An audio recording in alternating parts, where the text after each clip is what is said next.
آج یوج آجا واجیجا سے مشتق ہے، جس کے معنی تیزی اور سرعت سے چلنے اور حرکت کرنے کے ہیں۔ اگر اس کا فاعل آگ ہو تو بھڑک اٹھنے کا مفہوم نکلتا ہے۔ اس تناظر میں یاجوج ماجوج یفعل اور مفعول کے وزن پر صفت ہے۔ لکھتے ہیں یاجوج ماجوج کے صفت ہونے کی بنا پر اس کا اسم جنس ہونا اولا ہے۔ امام بن جریر طبری، حافظ ابن اسیر اور حافظ ابن کثیر وغیرہ نے یاجوج ماجوج سے ترکوں، مغلوں اور تاتاریوں کو مراد لیا ہے۔ ان کے نزدیک ان کی اصل جگہ ایک ہے، اگرچہ بعد میں ان کی کئی شاخیں ہو گئی ہوں۔ علامہ سعدی رحمۃ اللہ علیہ کے نزدیک یاجوج ماجوج کا اصلی وطن اگرچہ منگولیا اور مشرقی ترکستان تھا، لیکن صفت میں اشتراک کی وجہ سے روسی، چینی، امریکی اور فرنگی سب پر یاجوج ماجوج کا اطلاق ہوتا ہے۔ لیکن علامہ سعدی کی رائے کو اس سلسلے میں درست نہیں مانا جاتا، کیونکہ قرآن و حدیث میں یاجوج ماجوج کا تصور اس سے الگ ہے۔ ایک حدیث میں رسول اکرم صلی اللہ علیہ وسلم نے قیامت سے پہلے جن 10 نشانیوں کا ذکر فرمایا ہے، ان میں سے ایک یاجوج ماجوج کا ظہور بھی ہے۔ چنانچہ حضرت حذیفہ بن اسید غفاری رضی اللہ عنہ فرماتے ہیں، نبی مکرم ہمارے پاس اس حال میں تشریف لائے کہ ہم آپس میں گفتگو کر رہے تھے۔ آپ نے فرمایا، کس چیز کا ذکر کر رہے ہو؟ عرض کیا، ہم قیامت کا ذکر کر رہے تھے۔ فرمایا، قیامت اس وقت تک ہرگز قائم نہ ہوگی جب تک تم اس سے پہلے 10 نشانیاں نہ دیکھ لو۔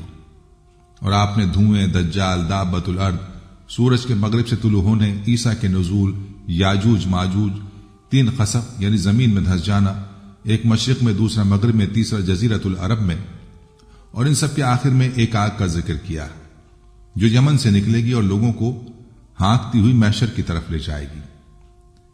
اس حدیث سے معلوم ہوتا ہے کہ یاجوج ماجوج کا خروج قیامت سے بالکل قریبی زمانے میں ہوگا۔ بعض صحیح حدیثوں میں ایسی قوم کا ذکر آیا ہے جس سے قیامت سے پہلے مسلمانوں کی لڑائی ہوگی، اور اس قوم کے کچھ ظاہری اوصاف بھی بیان ہوئے ہیں، لیکن ان حدیثوں میں اس قسم کو یاجوج ماجوج نہیں کہا گیا۔ چنانچہ حضرت ابو ہریرہ رضی اللہ عنہ سے روایت ہے کہ رسول اللہ صلی اللہ علیہ وسلم نے فرمایا، قیامت اس وقت تک قائم نہ ہوگی جب تک تم ان ترکوں سے جنگ نہ کر لوگے جن کی آنکھیں چھوٹی، چہرے سرخ، ناک بیٹھی ہوگی، ان کے چہرے تہ در تہ ڈھال کی طرح ہوں گے، اور قیامت اس وقت تک نہ آئے گی جب تک ایسی قوم سے جنگ نہ کر لوگے جن کے جوتے بالوں والے چمڑوں کے ہوں گے۔ رہے تاتاری تو ان کے ہاتھوں میں مسلمانوں کی جو تباہی ہوئی، انہوں نے مسلمانوں کا جس طرح قتل عام کیا اس کی مثال اس سے پہلے نہیں ملتی۔ انہوں نے لاکھوں مسلمانوں کو نہایت بے دردی سے ہلاک کر دیا۔ بخارا، سمرقند، رے، ہمدان، زنجان، قزوین، مرو، نیشاپور کو تباہ کر کے رکھ دیا۔ 656 ہجری میں دنیا اسلام کے دارالخلافے اور اس دور کے سب سے بڑے علمی مرکز اور متمدن شہر بغداد کی اینٹ سے اینٹ بجا دی۔ عباسی خلیفہ مستعصم کو نہایت بے دردی سے قتل کر دیا۔ تاتاریوں کی ہیبت اور مسلمانوں کی دہشت کا یہ عالم ہو گیا تھا کہ اگر ایک تاتاری ایک گلی میں گھستا جہاں 100 مسلمان ہوتے تو ان میں سے کسی ایک کو اس کے مقابلے میں ہمت نہ ہوتی، وہ ایک ایک کر کے سب کو قتل کر دیتا، یہاں تک کہ ان کا ناقابل شکست ہونا ایک اٹل حقیقت بن چکا تھا۔ لیکن اسی کے ساتھ یہ بھی ایک تاریخی حقیقت ہے کہ اس بظاہر ناقابل شکست قوم کو ایمان و عزم و صادق سے بھرپور مسلمانوں کی ایک مختصر سی فوج نے ایسی شکست فاش دی کہ تاتاریوں کا نام و نشان مٹ گیا۔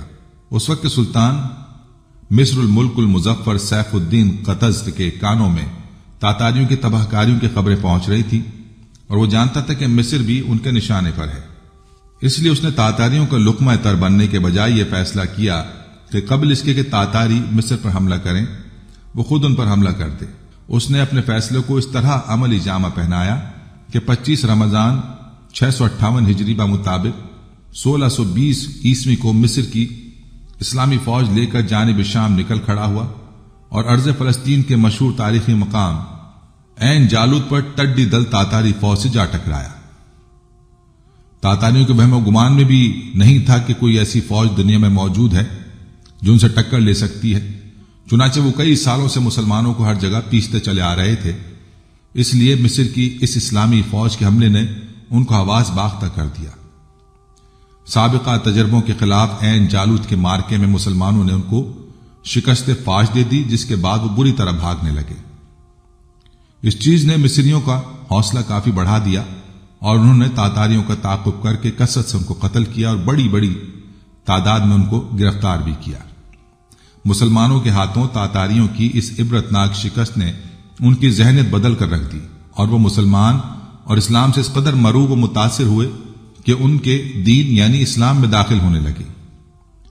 ان روایتوں سے یہ بھی معلوم ہوا کہ جن مورخین نے تاتاریوں کو یاجوج ماجوج قرار دیا ہے ان کی بات بھی قرآن پاک اور صحیح احادیث سے مطابقت نہیں رکھتی۔ دوستو، یاجوج ماجوج کے بارے میں قرآن میں حقائق ملتے ہیں۔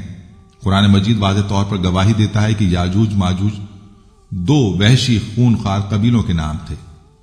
وہ لوگ اپنے ارد گرد بہت زیادتیاں، ظلم و ستم کرتے تھے۔ مفسر علامہ طباطبائی نے المیزان میں لکھا ہے کہ توریت کی ساری باتوں سے مجموعی طور پر معلوم ہوتا ہے کہ یاجوج ماجوج ایک یا کئی بڑے بڑے قبیلے تھے۔ یہ شمالی ایشیا کے دور دراز علاقے میں رہنے والے جنگجو، غارتگر اور ڈاکو قسم کے لوگ تھے۔ تقریباً روز کا معمول بن چکا تھا کہ پہاڑوں کی دوسری جانب سے بدحیت، وحشی، خونخوار یاجوج ماجوج بڑی تعداد میں آ کر مہذب انسانی دنیا پر حملہ آور ہوتے اور ہر چیز تباہ و برباد کر ڈالتے۔ ان کے لیے انسانوں کو ہلاک کرنا، مال مویشی لوٹنا اور کھیت کھلیان تباہ کرنا ایک عام سی بات تھی۔ لوگ نہایت خوف کی حالت میں اس زمینی آفت سے نجات کے لیے اپنے رب سے گڑ گڑا کر دعائیں کرتے۔ ایک صبح جب وہ سو کر اٹھے تو انہوں نے دیکھا کہ ہزاروں کی تعداد میں ایک عالی شان اجنبی فوج ان کے کھلے میدانوں میں خیمہ زن ہے۔ پہلے تو وہ حیران اور خوفزدہ ہوئے، لیکن پھر قوم کے چند سردار اس جنگ جو لشکر کو اپنے لیے غیبی مدد اور نجات دہندہ سمجھتے ہوئے لشکر کی جانب گئے اور سپہ سالار سے ملنے کی خواہش ظاہر کی۔ اجازت کے بعد مقامی سرداروں کو فوج کے سپہ سالار کے خیمے میں پیش کیا گیا۔ سپہ سالار نے معززین شہر کو خوش آمدید کہتے ہوئے یہ یقین دلایا کہ ان کی فوج ان کے علاقوں پر قبضہ کرے گی، نہ ہی ان کے مال مویشی اور کھیت کھلیان کو کوئی نقصان پہنچائے گی۔ مقامی سردار جنگی لباس میں ملبوس فوج کے سپہ سالار کا حسن اخلاق اور طرز مہربانی دیکھ کر مطمئن ہو گئے۔ لیکن جب ان کے سامنے یہ بات لائی گئی کہ وہ دنیا کے عظیم بادشاہ ذوالقرنین سے ہم کلام ہونے کا شرف حاصل کر رہے ہیں تو وہ بہت حیران ہوئے اور دل میں سوچنے لگے کہ شاید یہ شخص قدرت کی جانب سے ہمارے لیے نجات دہندہ بن کر آیا ہے۔ سرداروں کو سوچ میں گم دیکھ کر ذوالقرنین نے کہا، اے میرے قابل احترام دوستو، ویسے تو میں اپنی بادشاہت سے بہت دور دیار غیر ایک سفر پر ہوں، لیکن اگر میں آپ لوگوں کی کوئی خدمت کر سکوں تو مجھے خوشی ہوگی۔ بس یہی وہ لمحہ تھا جب ان کی دلی خواہش ان کے لبوں پر آ گئی۔ ان سب نے ایک دوسرے کی جانب دیکھا اور پھر ایک شخص بولا، اے مہربان بادشاہ، اس پہاڑ کی دوسری جانب یاجوج ماجوج نام کی قوم رہتی ہے جو زمین پر بہت فساد مچانے والے لوگ ہیں۔ اگر ہم آپ کو کچھ خراج ادا کر دیں تو کیا اس کے عوض آپ ہمارے اور ان کے درمیان ایک دیوار تعمیر کر دیں گے؟ بادشاہ نے کہا، میرے قابل احترام دوستو، رب نے مجھے جو کچھ دے رکھا ہے وہ بہت بہتر ہے۔ البتہ اگر تم لوگ میری مدد قوت و طاقت سے کرو تو میں تمہارے اور ان کے درمیان ایک مضبوط دیوار تعمیر کر دوں گا، جیسا کہ سورہ کہف آیت نمبر 94 میں آتا ہے۔ انہوں نے کہا کہ اے ذوالقرنین، بے شک یاجوج ماجوج اس ملک میں فساد کرنے والے ہیں، پھر کیا ہم آپ کے لیے کچھ محصول مقرر کر دیں اس شرط پر کہ آپ ہمارے اور ان کے درمیان دیوار بنا دیں۔ پھر اگلی آیت میں ذوالقرنین بادشاہ کا جواب ملتا ہے۔ ذوالقرنین نے کہا، مجھے میرے رب نے اس بارے میں جو اختیار دیا ہے وہ بہت بہتر ہے۔ تم اپنے زور بازو یعنی محنت و مشقت سے میری مدد کرو، میں تمہارے اور ان کے درمیان ایک مضبوط دیوار بنا دوں گا۔ دوستو، وہ نیک دل اور عادل بادشاہ ذوالقرنین کون تھے؟ اس سوال کا جواب یہ ہے کہ قرآن کریم میں ذوالقرنین کے متعلق صرف اتنا تذکرہ ہے کہ وہ ایک نیک ساحل عادل بادشاہ تھے جنہوں نے مشرق و مغرب کے ممالک فتح کیے اور ان میں عدل و انصاف قائم کیا۔ باقی وہ کون تھے، کس زمانے میں تھے، اس کی تفصیل نہ قرآن کریم میں ہے اور نہ ہی کسی صحیح حدیث میں، بلکہ یہ تفصیلات تاریخی روایات میں ہیں۔ مفسرین نے جو بھی کچھ اس کے متعلق لکھا وہ انہی تاریخی روایات کا مجموعہ ہے، اس لیے ان میں مختلف اقوال ہیں، جن کا خلاصہ یہ ہے کہ دنیا میں ذوالقرنین کے نام سے کئی لوگ مشہور ہوئے اور ہر زمانے کے ذوالقرنین کا لقب سکندر تھا۔ حضرت عیسیٰ علیہ السلام سے تقریباً 300 سال پہلے ایک بادشاہ تھا جو سکندر کے نام سے مشہور ہے، جس کو سکندر یونانی مقدونی بھی کہتے ہیں، اور جس کا وزیر ارسطو تھا۔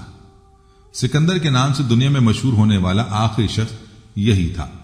بعض لوگوں نے، جیسا کہ حافظ ابن کثیر نے البدایہ والنہایہ میں، ابو حیان نے بحر محیط میں، اور علامہ آلوسی نے روح المعانی میں قرآن مجید میں موجود ذوالقرنین اسی کو قرار دیا، اور یہ قول بالکل غلط ہے، اس لیے کہ مذکورہ ذوالقرنین مشرک تھا، اور قرآن کریم نے جس ذوالقرنین کا ذکر کیا ہے اس کے نبی ہونے میں اگرچہ علماء کا اختلاف ہے، مگر مومن صالح ہونے پر سب کا اتفاق ہے۔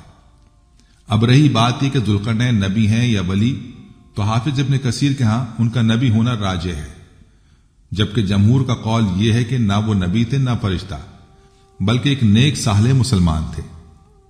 ارشاد باری تعالیٰ ہے کہ یہ لوگ تم سے ذوالقرنین کے بارے میں پوچھتے ہیں، کہہ دو میں ان کا کچھ حال تمہیں پڑھ کر سناتا ہوں۔ واقعہ یہ ہے کہ ہم نے ان کو زمین میں اقتدار بخشا تھا اور انہیں ہر کام کے وسائل عطا کیے تھے، جس کے نتیجے میں وہ ایک راستے کے پیچھے چل پڑے، یہاں تک کہ جب وہ سورج کے ڈوبنے کی جگہ پہنچے تو انہیں دکھائی دیا کہ وہ ایک دلدل جیسا سیاہ چشمے میں ڈوب رہا ہے، اور وہاں انہیں ایک قوم ملی۔ ہم نے ان سے کہا کہ اے ذوالقرنین، تمہارے پاس دو راستے ہیں، یا تو ان لوگوں کو سزا دو یا پھر ان کے معاملے میں اچھا رویہ اختیار کرو۔ انہوں نے کہا کہ ان میں سے جو کوئی ظلم کا راستہ اختیار کرے گا اسے تو ہم سزا دیں گے، پھر اسے اپنے رب کے پاس پہنچا دیا جائے گا اور وہ اسے سخت عذاب دے گا۔ البتہ جو کوئی ایمان لائے گا اور نیک عمل کرے گا تو بدلے کے طور پر اچھے انجام کا مستحق ہوگا، اور ہم بھی اس کو اپنا حکم دیتے وقت آسانی کی باتیں کہیں گے۔ مفسرین اور مورخین اس حوالے سے سکندر اعظم یمن کے حمیری بادشاہ اور سائرس اعظم کا خاص طور پر ذکر کیا ہے۔ اس ضمن میں اہم بات یہ کہ ذوالقرنین کا تعین قرآن پاک میں بیان کردہ نشانیوں کی بنیاد پر ہی کیا جا سکتا ہے۔ قرآن پاک کے مطابق ذوالقرنین اللہ پر ایمان رکھنے والا ایک نیک بادشاہ تھا۔ اس نے مختلف سمتوں میں 3 بڑی فوجی مہمات سر انجام دیں۔ یاجوج ماجوج سے حفاظت کے لیے ایک آہنی دیوار بنائی، اور پھر یہ کہ زمین کے ایک وسیع حصے پر اس کی حکومت قائم تھی۔ نیز اس معاملے کا ایک اہم نکتہ یہ بھی ہے کہ یہودیوں کے ہاں اس بادشاہ کی کوئی خاص اہمیت تھی، تو یہ بھی دیکھنا ہوگا کہ وہ کون سا بادشاہ تھا جسے یہودی اپنا ہیرو سمجھتے تھے۔ قدیم دور کے بعض مفسرین کا خیال ہے کہ سکندر اعظم ہی ذوالقرنین تھا، تاہم اس رائے کو قبول کرنے میں مشکل یہ ہے کہ سکندر اعظم، جسے سکندر مقدونی اور سکندر یونانی بھی کہا جاتا ہے، عقیدے کے لحاظ سے آتش پرست تھا، جبکہ اس کے ظلم و ستم اور قتل و غارت کی کہانیاں بھی تاریخ میں اہم ہیں۔ علاوہ ازیں اس کی حکومت بھی اس قدر وسیع نہیں تھی کہ اسے مشرق و مغرب پر حکومت سے تشبیہ دی جائے۔ یمن کے حمیری بادشاہ کے لیے ذو کا لقب استعمال کیا جاتا ہے، جیسے ذو نواز اور ذوالنون وغیرہ۔ اس خاندان میں ایک ایسا بادشاہ بھی گزرا جس کا لقب ذوالقرنین بتایا جاتا ہے۔ یہی وجہ ہے کہ بعض مفسرین نے اسے ہی قرآن کا ذوالقرنین قرار دیا ہے۔ البیرونی نے تو اپنی کتاب میں کچھ ایسے قدیم اشعار بھی نقل کیے ہیں جس میں اسی بادشاہ کو ذوالقرنین بتایا گیا ہے۔ ناظرین، تاہم اس رائے کو بھی قبولیت حاصل نہ ہو سکی۔ مولانا ابو الکلام آزاد رحمۃ اللہ علیہ، مولانا انور شاہ کشمیری رحمۃ اللہ علیہ، مفتی محمد شفیع رحمۃ اللہ علیہ، مولانا ابو الاعلیٰ مودودی رحمۃ اللہ علیہ، مولانا حافظ الرحمان سیوہاری رحمۃ اللہ علیہ، ڈاکٹر اسرار احمد رحمۃ اللہ علیہ اور مفتی محمد تقی عثمانی سمیت بیشتر جید مفسرین اور مورخین کا سائرس اعظم خورس، خسرو یا کورش کی طرف رجحان ہے کہ قرآن پاک میں بیان کردہ بیشتر نشانیاں اسی پر صادق آتی ہیں۔ یہودیوں میں حضرت دانیال علیہ السلام کے ایک خواب کا چرچا تھا جس میں انہوں نے لمبی سینگوں والے ایک ایسے مینڈھے کو دیکھا تھا جو مختلف سمتوں میں سینگیں مارتا اور کوئی جانور اس کے مقابلے میں نہ ٹھہرتا۔ یہودی کتب کے مطابق حضرت جبریل علیہ السلام نے اس خواب کی تعبیر یوں فرمائی کہ مینڈھا ماد فارس کا بادشاہ ہے۔ یہودی اسی بنیاد پر اس بادشاہ کے منتظر تھے جو انہیں ان کا کھویا مقام واپس دلا سکے۔ تاریخی طور پر یہ بات ثابت ہو چکی ہے کہ وہ سائرس ہی تھا جس نے ماد اور فارس کو متحد کر کے ایک عظیم سلطنت کی بنیاد ڈالی اور پھر ایک کے بعد دوسرا علاقہ فتح کرتا چلا گیا۔ یہاں تک کہ اس کی سلطنت بقول مولانا مودودی ایک طرف سندھ اور ترکستان سے لے کر مصر اور لیبیا تک اور دوسری طرف مقدونیہ تک وسیع ہو گئی تھی۔ شمال میں اس کی سلطنت قفاز اور خوارزم تک پھیل گئی تھی۔ عملاً اس وقت کی پوری مہذب دنیا اس کی تابع فرمان تھی۔ سائرس نے یہودیوں کو بخت نصر جیسے ظالم و جابر بادشاہ کی غلامی سے نجات دلائی اور ان کے مقدس ترین مقام یروشلم موجودہ بیت المقدس کو دوبارہ آباد کیا۔ نیز سائرس اللہ پر ایمان رکھنے والا ایک صالح بادشاہ تھا۔ مولانا حفیظ الرحمان سیوہاری نے اپنی معروف کتاب قصص القرآن کی جلد سویم میں اس معاملے پر نہایت عمدہ علمی بحث کی ہے۔ قرن سینگ کو کہتے ہیں اور زو کا مطلب ہے دو۔ ذوالقرنین کا مطلب ہوا دو سینگوں والا۔ اسے یہ نام کیوں دیا گیا؟ اس حوالے سے مختلف آراء پائی جاتی ہیں، جن کے مطابق اس کی دو زلفیں تھیں، اس لیے ذوالقرنین کہلائے۔ مشرق و مغرب پر حکومت کی وجہ سے یہ لقب ملا۔ سر پر سینگوں جیسے نشان تھے۔ قرآن پاک میں اللہ تعالیٰ کی ذوالقرنین سے گفتگو کا ذکر ہے جب اس نے ایک علاقے کو فتح کیا تھا۔ اس لیے یہ سوال سامنے آیا کہ کیا وہ نبی تھے؟ کیا یہ گفتگو وحی کے ذریعے ہوئی تھی؟ علامہ ابن کثیر نے اپنی کتاب البدایہ اور نہایہ میں انہیں نبی قرار دیا ہے، تاہم یہ بھی وضاحت کی ہے کہ بیشتر علماء کا اس پر اتفاق ہے کہ وہ نبی نہیں تھے۔ مفسرین کے مطابق ہو سکتا ہے کہ اللہ تعالیٰ نے ان تک اس زمانے کے پیغمبر کے ذریعے بات پہنچائی ہو یا پھر ان پر الہام ہوا ہو۔ سورہ کہف میں ذوالقرنین کی 3 اہم مہمات کا ذکر ہے۔ انہوں نے پہلا سفر مغرب کی جانب کیا اور ایک ایسی جگہ پہنچے جہاں آگے کوئی آبادی نہیں تھی، بس سمندر ہی سمندر تھا۔ ارشاد باری تعالیٰ ہے، یہاں تک کہ جب وہ سورج کے ڈوبنے کی جگہ پر پہنچے تو انہیں دکھائی دیا کہ وہ ایک دلدل سیاہ جیسے چشمے میں ڈوب رہا ہے، یعنی غروب آفتاب کا منظر کچھ ایسا تھا جیسے وہ کسی سیاہ دلدل میں اتر رہا ہے۔ ذوالقرنین نے وہ علاقہ فتح کر لیا۔ اب اس کا امتحان تھا کہ وہ شکست خوردہ قوم کے ساتھ کیسا سلوک کرتے۔ وہاں انہیں ایک قوم ملی۔ ہم نے ان سے کہا کہ اے ذوالقرنین، تمہارے پاس 2 راستے ہیں، یا تو ان لوگوں کو سزا دو یا پھر ان کے معاملے میں اچھا رویہ اختیار کرو۔ وہ چاہتا تو عام بادشاہوں کی طرح عوام کے قتل عام کا حکم دے سکتا تھا، لیکن چونکہ وہ ایک نیک اور عادل بادشاہ تھا، اس لیے جواب دیا کہ ان میں سے جو کوئی ظلم کا راستہ اختیار کرے گا اسے تو ہم سزا دیں گے، پھر اسے اپنے رب کے پاس پہنچا دیا جائے گا اور وہ سخت عذاب دے گا۔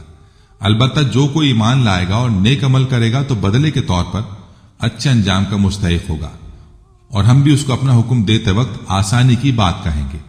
بعد ازاں ذوالقرنین نے مشرق کی طرف رخ کیا، یہاں تک کہ جب وہ سورج کے طلوع ہونے کی جگہ پہنچے تو انہوں نے دیکھا کہ وہ ایک ایسی قوم پر طلوع ہو رہا ہے جس ہم نے اس کی دھوپ سے بچنے کے لیے کوئی اوٹ مہیا نہیں کی تھی، یعنی وہ لوگ کھلے میدانوں میں رہنے کے عادی تھے، جس کی وجہ سے سورج کی شعائیں ان پر براہ راست پڑتی تھیں۔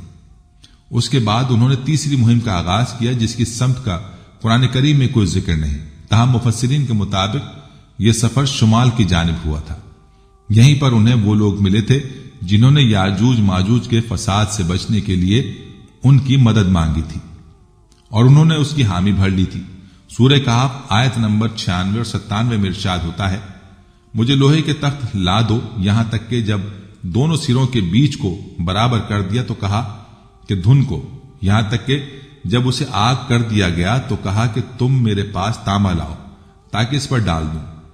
وہ نہ اس پر چڑھ سکتے ہیں اور نہ اس میں نقب لگا سکتے ہیں۔ اس سے اگلی آیت میں آتا ہے کہ کہا ذوالقرنین نے، یہ میرے رب کی رحمت ہے، پھر جب میرے رب کا وعدہ آئے گا تو اسے ریزہ ریزہ کر دے گا، اور میرے رب کا وعدہ سچا ہے۔ ذوالقرنین نے دونوں پہاڑوں کے سروں کے درمیان جو خلا تھا اسے لوہے کی بڑی بڑی موٹی چادروں کے ساتھ پر کر دیا، پھر چادر کو خوب گرم کر کے ان پر پگھلا ہوا لوہا، تانبا اور سیسا ڈال کر اسے مضبوطی سے بند کر دیا، جسے عبور کر کے یاجوج ماجوج کا دوسری طرف انسانی آبادیوں میں آنا ناممکن ہو گیا۔ ڈاکٹر اسرار احمد تحریر فرماتے ہیں کہ اس دیوار کے آثار بحیرہ کیپسین کے مغربی ساحل کے ساتھ ساتھ داریال اور دربندر کے درمیان اب بھی موجود ہیں۔ یہ دیوار 50 میل لمبی، 29 فٹ اونچی اور 10 فٹ چوڑی ہے۔ آج سے سینکڑوں سال پہلے لوہے اور تانبے کی اتنی بڑی دیوار تعمیر کرنا یقیناً ایک بہت بڑا کارنامہ تھا۔ داریال روس اور جارجیا کے درمیان ایک دریائی گھاٹی ہے۔ داریال اور دربند کا درمیانی راستہ کوہستانی دروں پر مشتمل ہے۔ حضرت مولانا انور شاہ کشمیری رحمت اللہ علیہ اپنی کتاب عقیدۃ الاسلام میں تحریر فرماتے ہیں کہ مختلف ادوار میں مفسد اور وحشی انسانوں کی طاقت اور تاراج سے حفاظت کے لیے زمین پر بہت سی جگہوں پر سدیں، دیواریں تعمیر کی گئی تھیں۔ حضرت مولانا حفظ الرحمان سیوہاروی نے اپنی کتاب قصص القرآن میں فرمایا کہ یاجوج ماجوج کی تخت و تاراج اور شر و فساد کا دائرہ اتنا وسیع تھا کہ ایک طرف کاکیشیا کے نیچے بسنے والے ان کے ظلم و ستم کا شکار تھے تو دوسری طرف تبت اور چین کے باشندے بھی ہر وقت ان کی زد میں رہتے تھے۔ انہیں یاجوج ماجوج کے شر فساد سے بچنے کے لیے مختلف زمانوں میں مختلف مقامات پر متعدد دیواریں تعمیر کی گئیں۔ ابن کثیر رحمت اللہ علیہ نے البدایہ والنہایہ میں لکھا کہ واثق باللہ خلیفہ عباسی نے سد ذوالقرنین کی تحقیق کی غرض سے ایک جماعت کو روانہ کیا، جس نے اپنی تحقیق کے بعد بتایا کہ یہ دیوار لوہے سے تعمیر کی گئی ہے، اس میں بڑے بڑے دروازے بھی ہیں، ان پر قفل پڑا ہوا ہے اور یہ شمال مشرق میں واقع ہے۔ واللہ اعلم۔ علامہ شہاب الدین محمود آلوسی نے اپنی تفسیر روح المعانی میں تاتاریوں کو یاجوج ماجوج قرار دینے والوں کی سختی سے تردید کرتے ہوئے فرمایا کہ ایسا خیال کرنا کھلی گمراہی اور نصوص حدیث کی مخالفت ہے۔ البتہ یہ فتنہ یاجوج ماجوج کے فتنے سے مشابہ ضرور ہے۔ قرآن مجید اور احادیث میں یاجوج ماجوج کے خروج کو قرب قیامت کی ایک بڑی علامت قرار دیا گیا ہے اور ان کے خروج کا وقت حضرت عیسیٰ علیہ السلام کے نزول کے بعد بتایا گیا ہے۔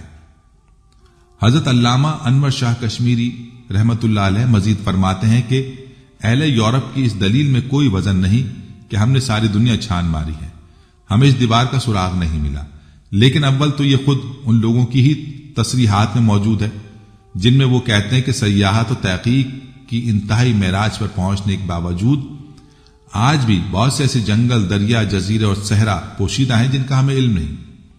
دوسری اس بات کا بھی احتمال بعید نہیں کہ اب یہ دیوار موجود ہونے کے باوجود پہاڑوں کے گرنے اور باہم مل جانے کے سبب ایک پہاڑ ہی کی صورت اختیار کر چکی ہو، واللہ عالم۔ لیکن سد ذوالقرنین کے تا قیامت باقی رہنے پر بڑا استدلال تو قرآن کریم کے ان الفاظ سے کیا جاتا ہے جس کا ترجمہ ہے کہ قیامت کے قریب یاجوج ماجوج کے نزول کا وقت آ جائے گا تو اللہ تعالیٰ اس آہینی دیوار کو ریزہ ریزہ کر کے زمین کے برابر کر دے گا۔ چنانچہ دیوار ذوالقرنین کے تعلق سے ہمارا پختہ عقیدہ ہے کہ قیامت کے قریب اللہ تعالیٰ اس دیوار کو ڈھا دے گا اور یاجوج ماجوج کا خروج ہو جائے گا۔ ناظرین، محمد بن صائب فرماتے ہیں کہ ہندی قوم کے ایک بیٹے کا نام مکران تھا۔ سمرہ رضی اللہ عنہ سے روایت ہے کہ رسول اللہ صلی اللہ علیہ وسلم نے فرمایا کہ نوح علیہ السلام کے بیٹوں میں عربوں کے ابو الآبا سام ہیں، ان سب میں خیر و فلاح ہے۔ حضرت سعید بن مصیب رحمت اللہ علیہ فرماتے ہیں کہ حام سے قوم سوڈان، بربر اور قبط پیدا ہوئے، یہ تینوں قومیں مصر کی ہیں۔ حام کی اولاد کی رنگت سیاہی، اوپر کچھ سفید ہی مائل ہے، جو حبشی النسل ہے۔ یافس بن نوح علیہ السلام سے ترک و ہمقالیہ اور یاجوج ماجوج کی قومیں پیدا ہوئیں، ان کا رنگ سرخی مائل سیاہ ہے۔ ان کے متعلق اسرائیلی روایات اور تاریخی قصے کہانیوں میں بہت سی بے سروپا اور عجیب و غریب باتیں مشہور ہیں جنہیں بعض مفسرین نے بھی تاریخی حیثیت سے نقل کر دیا ہے، جبکہ قرآن کریم اور حدیث مبارکہ میں اس قصے کے تعلق سے امت کو جو آگاہی فراہم کی گئی ہے وہی ہمارے لیے مستند اور مسلمہ ہے۔ اس کے علاوہ کتب میں جو تاریخی واقعات اور جغرافیائی اور ماحولیاتی حالات کی تفصیل بیان کی گئی ہے وہ بہت زیادہ تضاد اور اختلاف سے بھری ہوئی ہے، جن کے صحیح یا غلط ہونے سے متعلق کچھ نہیں کہا جا سکتا۔ حضرت ابو ہریرہ رضی اللہ عنہ سے مروی ہے کہ رسول اللہ صلی اللہ علیہ وسلم نے فرمایا کہ یاجوج ماجوج دیوار ذوالقرنین کو ہر روز کھودتے ہیں، جب وہ دیوار میں شگاف ڈالنے کے قریب پہنچ جاتے ہیں تو ان کا نگراں ان سے کہتا ہے کہ اب واپس چلو، کل ہم اس میں سوراخ کر دیں گے۔ ادھر اللہ تعالیٰ اسے پہلے سے زیادہ مضبوط اور ٹھوس بنا دیتا ہے۔ اگلے روز پھر یہ کھودنے کے کام میں مصروف ہو جاتے ہیں، چنانچہ یہ روز کھودتے ہیں اور اللہ تعالیٰ درست فرما دیتا ہے۔ یہ سلسلہ یوں ہی چلتا رہے گا یہاں تک کہ ان کے خروج کا وقت آ جائے گا اور اللہ تعالیٰ ان کے کھولنے کا حکم فرما دے گا۔ جس روز جب یہ دیوار کے شگاف کو آخری حد تک کھود ڈالیں گے تو اس دن ان کا نگراں کہے گا کہ انشاءاللہ تعالیٰ ہم کل اسے پار کر لیں گے۔ حضرت صلی اللہ علیہ وسلم نے فرمایا کہ جب وہ اگلے دن واپس لوٹ کر آئیں گے تو اسے اسی حالت میں پائیں گے جس حالت میں چھوڑ کر گئے تھے. پھر وہ اسے توڑ ڈالیں گے اور باہر نکل کر لوگوں پر ٹوٹ پڑیں گے. سارا پانی پی جائیں گے، لوگوں سے بچنے کے لیے بھاگیں گے. پھر وہ اپنے تیر آسمان کی طرف پھینکیں گے. تیر خون میں ڈوبے ہوئے واپس آئیں گے. وہ کہیں گے ہم زمین والوں پر غالب آ گئے اور آسمان والوں سے بھی ہم قوت و بلندی میں بڑھ گئے ہیں. پھر اللہ تعالیٰ ان کی گردنوں میں کیڑا پیدا کر دے گا جس سے وہ ہلاک ہو جائیں گے. ام المومنین حضرت زینب بنت حجش رضی اللہ عنہا بیان فرماتی ہیں کہ نبی کریم صلی اللہ علیہ وسلم ان کے ہاں تشریف لائے تو آپ صلی اللہ علیہ وسلم کچھ پریشان تھے. آپ صلی اللہ علیہ وسلم نے فرمایا اللہ کے سوا کوئی سچا معبود نہیں. عرب اسی شر کی وجہ سے ہلاک ہو گئے جو اب قریب آ پہنچا ہے. آج یاجوج ماجوج کی دیوار اس قدر کھل گئی ہے اور آپ نے شہادت کی انگلی اور انگوٹھی کو ملا کر حلقہ بنایا تو میں نے عرض کیا حضرت زینب رضی اللہ عنہا نے ہم میں نیک لوگ موجود ہوں یا پھر بھی ہم ہلاک ہو جائیں گے. آپ صلی اللہ علیہ وسلم نے فرمایا ہاں، جب شر اور گندگی زیادہ ہو جائے گی، جب فسق و فجور بڑھ جائے گا، جب فسق و فجور بڑھے گا تو یقیناً بربادی ہوگی. اس بیان سے متعلق صحیح بخاری کی 7 احادیث حضرت زینب بنت حجش سے مروی ہیں، جبکہ 2 احادیث کے راوی حضرت ابو ہریرہ رضی اللہ عنہ ہیں. صحیح بخاری کی حدیث ہے کہ نبی کریم صلی اللہ علیہ وسلم نے فرمایا اللہ تعالیٰ حضرت آدم علیہ السلام سے فرمائے گا اے آدم. آدم کہیں گے حاضر ہوں، فرما بردار ہوں. اللہ تعالیٰ فرمائے گا اے آدم، جو لوگ جہنم میں ڈالے جائیں گے انہیں نکال لو. آدم علیہ السلام پوچھیں گے کہ جہنم میں ڈالے جانے والے لوگ کتنے ہیں؟ اللہ تعالیٰ فرمائے گا کہ ہر 1000 میں سے 999. یہی وہ وقت ہوگا جب بچے غم سے بوڑھے ہو جائیں گے اور حاملہ عورتیں اپنا حمل گرا دیں گی اور تم لوگوں کو نشے کی حالت میں دیکھو گے، حالانکہ وہ نشے کی حالت میں نہیں ہوں گے بلکہ اللہ کا عذاب سخت ہوگا. صحابہ کرام رضوان اللہ علیہم اجمعین کو یہ بات بہت سخت معلوم ہوئی تو انہوں نے عرض کیا یا رسول اللہ، پھر ہم میں سے وہ خوش نصیب کون ہوگا؟ حضور صلی اللہ علیہ وسلم نے فرمایا کہ تمہیں خوشخبری ہو، 1000 یاجوج ماجوج کی قوم سے ہوں گے اور تم میں سے ایک جنتی ہوگا. پھر آپ نے فرمایا اس ذات کی قسم جس کے ہاتھ میں میری جان ہے، مجھے امید ہے کہ تم لوگ اہل جنت کا 1/3 حصہ ہوگے. راوی نے بیان کیا کہ ہم نے اس پر اللہ کی حمد بیان کی اور اس کی تکبیر کہی. پھر حضور صلی اللہ علیہ وسلم نے فرمایا اس ذات کی قسم جس کے ہاتھ میں میری جان ہے، مجھے امید ہے کہ آدھا حصہ اہل جنت کا تم لوگ ہوگے. تمہاری مثال دوسری امتوں کے مقابلے میں ایسی ہے جیسے کسی سیاہ بیل کے جسم پر سفید بالوں کی معمولی تعداد ہوتی ہے. صد ذوالقرنین کی تکمیل کے بعد ذوالقرنین نے وہاں کی قوم سے کہا تھا، جس کا ترجمہ ہے انہوں نے کہا کہ یہ صرف میرے رب کی مہربانی ہے. ہاں، جب میرے رب کا وعدہ آئے گا تو اسے زمین بوس کر دے گا. سورہ کہف آیت 98. حضور اکرم صلی اللہ علیہ وسلم نے مختلف اوقات میں احادیث مبارکہ کے ذریعے یاجوج ماجوج کے خروج کا بتاتے ہوئے ان کے خروج کو قیامت کی بڑی نشانیوں میں سے ایک نشانی بتایا. قرآن مجید میں اللہ تعالیٰ ارشاد فرماتا ہے کہ یاجوج ماجوج کھول دی جائیں گے اور وہ ہر بلندی سے ڈرتے ہوئے آئیں گے. سورہ انبیاء آیت 96. یاجوج ماجوج کا عروج ظہور مہدی علیہ السلام اور خروج دجال کے بعد حضرت عیسیٰ علیہ السلام کی موجودگی میں ہوگا. ان کی تعداد اس قدر زیادہ ہوگی کہ جس کا کوئی شمار نہیں. ان کا بے پناہ سیلاب ایسی شدت اور تیز رفتاری سے آئے گا کہ کوئی انسانی طاقت انہیں روک نہیں سکے گی. یوں معلوم ہوگا کہ ہر ٹیلے اور پہاڑ سے ان کی فوجیں پھسلتی اور لڑکتی چلی آ رہی ہیں. اپنی کثرت ازدحام کی وجہ سے یہ تمام بلندی اور پستی پر چھا جائیں گے. تفسیر عثمانی. قرآن و سنت کی تصریحات سے یہ بات بلا شبہ ثابت ہے کہ یاجوج ماجوج کوئی عجیب الخلقت چیز نہیں بلکہ نسل انسانی سے ان کا تعلق ہے اور یہ حضرت نوح علیہ السلام کی اولاد میں سے ہیں. ان کا سلسلہ نسب حضرت نوح علیہ السلام کے فرزند یافس سے ملتا ہے. صحیح مسلم کی ایک حدیث میں اللہ کے نبی صلی اللہ علیہ وسلم نے ان کے بارے میں تفصیل بیان فرمائی ہے. جو حضرت نواس بن سمان رضی اللہ عنہ سے مروی ہے۔ حدیث کے شروع میں دجال کا تذکرہ ہے اور پھر یاجوج ماجوج سے متعلق تفصیل ہے۔ نواس بن سمان رضی اللہ عنہ سے روایت ہے کہ یاجوج ماجوج کے بارے میں اللہ کے نبی صلی اللہ علیہ وسلم نے فرمایا کہ یاجوج ماجوج کا ظہور حضرت عیسیٰ علیہ السلام کے نزول کے بعد ان کی موجودگی میں ہوگا۔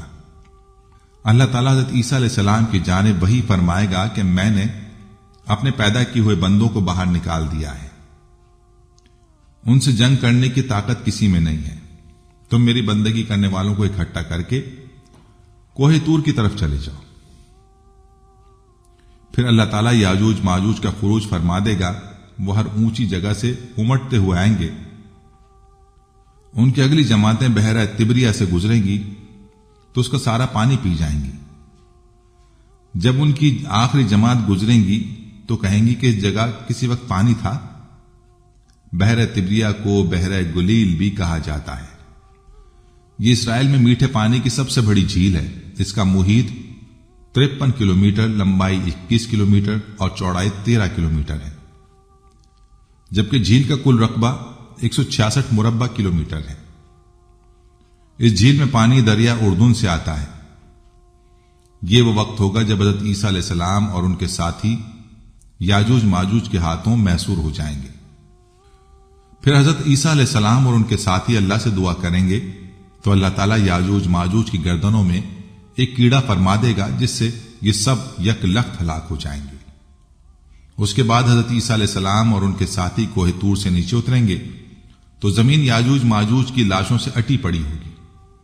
ایک بالش جگہ بھی ایسی نہ ہوگی جو یاجوج ماجوج کی باقیات اور بدبو سے خالی ہو۔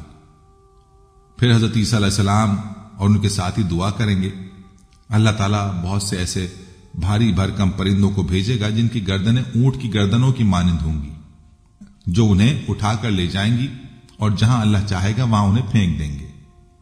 پھر اللہ تعالیٰ بارش برسائے گا جس سے ہر مکان، شہر، جنگل سمیت ساری زمین دھل کر شیشے کی مانند صاف و شفاف ہو جائے گی۔ پھر اللہ تعالیٰ زمین کو حکم فرمائے گا کہ اپنے پیٹ سے پھلوں اور پھولوں کو اگل دے اور اپنی برکت لوٹا دے۔ پس ان دنوں ایسی برکت ہوگی کہ ایک انار پوری جماعت کے لیے کافی ہوگا، اور وہ اس کے چھلکے کی چھتری بنا کر سایہ حاصل کرے گی۔ اور دودھ میں ایسی برکت ہو جائے گی کہ ایک دودھ دینے والی گائے سے پورا قبیلہ سیر ہو جائے گا، اور ایک دودھ دینے والی بکری پورے گھرانے کی کفالت کرے گی۔ اس دوران اللہ تعالیٰ ایک خوشگوار ہوا بھیجے گا جس کی وجہ سے سب مسلمانوں کی بغلوں کے نیچے خاص بیماری ظاہر ہوگی اور سب کے سب وفات پا جائیں گے۔ صرف بد لوگ ہی باقی رہ جائیں گے جو زمین پر جانوروں کی طرح کھلی بدکاری کریں گے، اور ایسی لوگوں پر قیامت آ جائے گی۔ صحیح مسلم حدیث نمبر 7373۔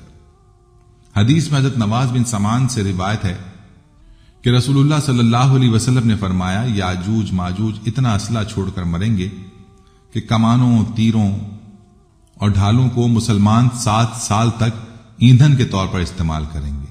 سنن نبی ماجہ۔ حضرت عبداللہ بن مسعود رضی اللہ عنہ سے روایت ہے کہ شب معراج رسول اللہ صلی اللہ علیہ وسلم نے حضرت ابراہیم علیہ السلام سے قیامت کے بارے میں دریافت کیا، لیکن انہیں علم نہیں تھا۔ پھر حضرت موسیٰ علیہ السلام سے پوچھا، انہیں بھی اس کا علم نہیں تھا۔ تب حضرت عیسیٰ علیہ السلام سے بات کرنے کو کہا گیا تو انہوں نے فرمایا، مجھے قیامت قائم ہونے سے پہلے کی باتیں بتائی گئی ہیں، باقی رہا کہ یہ کب آئے گی تو اس کے وقت کا علم اللہ کے سوا کسی کو بھی نہیں۔ پھر انہوں نے دجال کے ظہور کا ذکر کیا اور فرمایا، میں نازل ہو کر اسے قتل کروں گا۔ پھر یاجوج ماجوج ہر ٹیلے سے تیزی کے ساتھ نیچے اتر رہے ہوں گے، وہ جس پانی کے پاس سے گزریں گے وہ پی جائیں گے، جہاں سے گزریں گے تباہ و برباد کر دیں گے۔